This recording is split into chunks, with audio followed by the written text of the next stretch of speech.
أعوذ بالله من الشيطان الرجيم بسم الله الرحمن الرحيم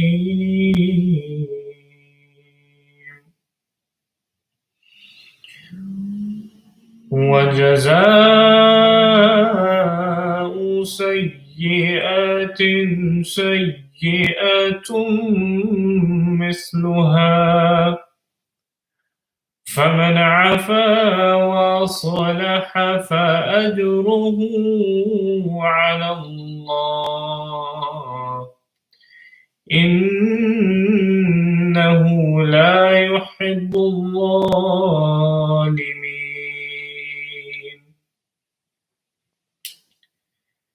The translation of the verse that I've just recited is, and the recompense of an injury is an injury the like thereof. But whoso forgives and his act brings about reformation, his reward is with Allah. Surely he loves not the wrongdoers. Allah Ta'ala in this verse speaks of the importance of forgiveness and trying to reconcile with someone for the sake of reformation, and states that though the recompense of an injury is an injury which is similar to it, however, if one were to forgive and that forgiveness brings about reformation, then that is better in the sight of Allah Ta'ala and holds merit and reward before Him. The Holy Quran speaks of unity through the unity or the belief in the unity of God Almighty. That is the fundamental message of the Holy Quran, to believe in the oneness of God. This belief is so powerful that it is to bring about unity in the whole of the Muslim Ummah. Hazrat Khalifatul Masih Arabi rahimahumullah would say that if you worship one God, if you truly claim to worship one God and you believe in His unity, then that unity should be manifested among you within your community as well. That unity should be seen amongst you. You should be able to live with one another in peace, in harmony, forgive one another, overlook one another's faults, and establish unity amongst yourselves. The Holy Prophet ﷺ has also explained this extensively. He states, should I inform you of something which is better than fasting, praying, and giving charity? The companions, Ridwanullah alayhim, said, of course, O Prophet of Allah. The Holy Prophet said, to make peace with one another, because arguments and dispute destroy a religion. The Holy Prophet ﷺ says that making peace between yourselves and avoiding arguments or dispute will result in the decay of religion is better in the sight of Allah than even fasting, praying, and giving charity. Similarly, the Holy Prophet ﷺ is recorded to have said, do not harbor grudges against one another, nor jealousy, nor enmity, and do not show your backs to one another, and become as fellow brothers and slaves of Allah. It is not lawful for a Muslim to avoid speaking with another Muslim beyond 3 days. Similarly, the Holy Prophet ﷺ said, the doors of heaven are opened on Monday and Thursday. Then every such person is forgiven who does not associate any partners with Allah. However, a person or two persons who have had a dispute with one another, have had an argument with one another, regarding them, it is said that they should be watched until they reconcile with one another. They should be watched until they make peace with one another and interact with one another as friends. Similarly, Hazrat Muslim Maud Raziallahu anhu, the second Khalifa of the Promised Messiah, والسلام, he states, I specially advise the Jamaat that for the fulfillment of your faith, it is necessary that we avoid conflict as much as possible. Not only should we ourselves avoid it, but also save others from it also, and not become the cause for dissension. During an argument, speak in a way that removes the argument altogether. Do not fuel the fire of dissension. We must understand why this is so important. One, it is important for the unity and to maintain unity amongst all human beings, and in particular the Muslim Ummah. And because we profess to believe in one God, that unity should also be manifested amongst us. As the Khalifatul Masih Rabi explained, that if you worship one God, then that should be manifested and displayed in your actions when you treat and deal with one another. Similarly, we must remember what it means to worship. To worship means to adopt the qualities of Allah Ta'ala. And one of the most remarkable qualities of Allah Ta'ala is forbearance, forgiveness, and tolerance.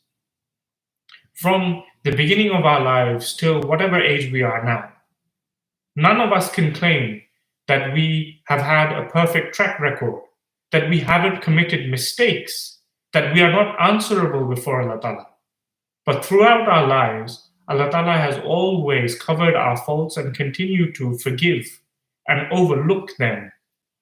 And if it were not for this quality of Allah Ta'ala, then it is quite possible that within a few days we will be deserving of punishment. However, such is the quality of Allah Ta'ala that He overlooks and He continues to allow a person room for progress and to reform oneself. This is a quality that is incumbent on a Muslim to adopt. A quality of forbearance, of forgiveness, of overlooking others' faults for the sake of Allah Ta'ala, so that we can also reflect this attribute of Allah Ta'ala. The Promised Messiah ﷺ would say that if you harbor any malice or grudge against anyone in your heart, then your prayers will not be accepted. Do not expect for your prayers to be accepted after this. Do not expect that you have a true relationship with Allah Ta'ala. Such is the importance of having a clear and free heart from all sorts of malice. The Promised Messiah ﷺ would say, and he states, hasten to make peace with one another and forgive your brethren their sins. For he who is not inclined to make peace with his brother is wicked and will be cut off, because he is the cause of dissension. Part with your ego in every way and do away with mutual grievances. Be humble like the guilty, though truth be on your side, so that you may be forgiven. Do not feed your vanity, for those who are bloated cannot enter the gate to which you have been called. How unfortunate is the one who does not believe in that which has come from the mouth of God and which I have set forth. If you desire that God should be pleased with you in heaven, unite with one another as though you are brothers from the same womb. The one who most forgives the transgressions of his brother is the more honorable among you. Unfortunate is the one who is obstinate and does not forgive. Such a person has no part in me and does not belong to my community. Similarly, Hazrat Khalifatul Masih al-Khamis, Aydallahu Ta'ala bin Nasir al-Aziz, he states, Allah Almighty states, خُذِ الْعَفْوَ وَأْمُرْ بِالْعُرْفِ وَعَارِضْ عَنِ الْجَاهِلِينَ. That is, take to forgiveness and enjoin kindness and turn away from the ignorant. Here it is stated that we should adopt the morals of forgiveness and enjoin goodness. If you see someone transgress, then overlook their transgression. Do not become enraged and hasty in arguing, and peacefully admonish the transgressor by stating that what you have just done is not appropriate. If he does not desist, then he is an ignorant individual. Then it would be suitable for you to just avoid him. Leave that place and leave him in his state. Look at how lovely this commandment is. If forgiveness was adopted in such a manner, then it would not be possible for dissension and disorder in society. Normally, those who are not habitual culprits become ashamed after being forgiven and reform themselves and ask for forgiveness. Remember that if you will forgive someone for the sake of Allah, then Allah will establish your honor more than ever before in this world, because honor and humiliation is all in the hands of God. So this is something that we must remember. We must clear our hearts of all malice, all hate, and all grudges, and keep it free of any sort of negativity and evil. If we wish that our heart should reflect the qualities of Allah Ta'ala, if we wish for the light of God to fall upon the threshold of our hearts, then it is important that we always seek to forgive others and free our own egos of any sort of grudge and malice. And this is such a timely message now, as we are coming to the end of Ramadan, as we specifically pray for Allah Ta'ala to save us from fire. It is important that we do true tawbah by also adopting behavior which attracts the mercy of Allah Ta'ala. And the mercy of Allah Ta'ala is attracted when we also show mercy to one another. This is such an important message for us to understand.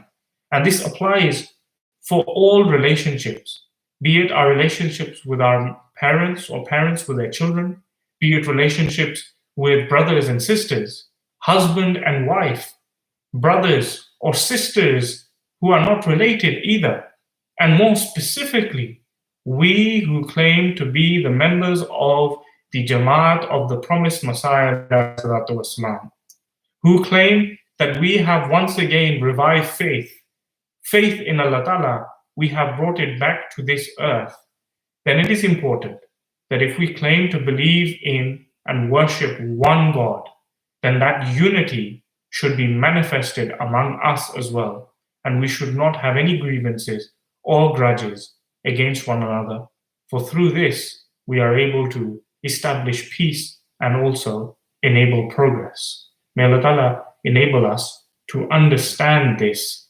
especially in this month of Ramadan.